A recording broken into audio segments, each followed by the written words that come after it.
बाटो बनेन भने म राजनीति नि गर्दिनँ नि भन्नुभएको थियो। तर राजनीतिबाट सन्यास लिन्छु भन्नुभएको थियो।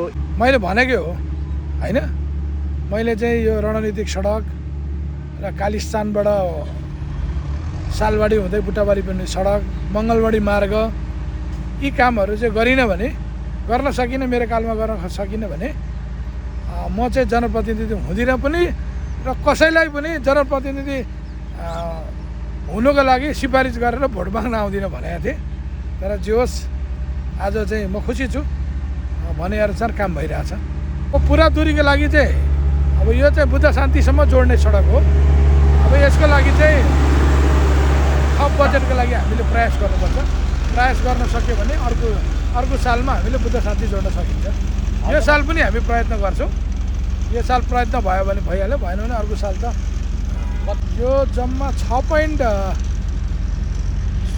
किलोमिटरभन्दा अलिक बढी हो अहिले भएको चाहिँ, अहिले काम भएको होइन, पहिलादेखिको भएको हो। अब अहिलेसम्म त लगभग 5 किलोमिटर जति त भइसक्यो। यो सडक निर्माणमा चाहिँ मेयर साहबले आफ्नो व्यक्तिगत लगानी, आफ्नो पैसा पनि खर्च गर्नु भएको छ अरे भनेपछि के हो मेयर साहब? अब निर्माण व्यवसायी फणेन्द्र तिमसिना आउनुभएको थियो। उहाँले चाहिँ अब बाटो नबन्ने भयो।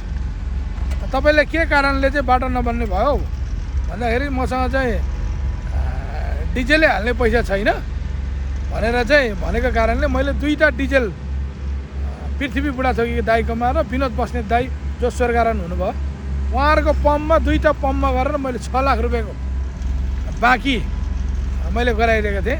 अब मेरो टाउकोमा के आएको छ भने अब फणेन्द्र तिमसिना ठेकेदारले दिएन भने अब नैतिक जिम्मेवारी मैले मेरो घरको पैसाबाट भए पनि शनिश्चरेको अर्जुन धाराको पेट्रोल पम्प पृथ्वी बुढाथोकीको र विनोद बस्नेत दाइको सयपत्री पम्पमा नैतिकताले पनि मैले तिर्नुपर्ने भएको छ।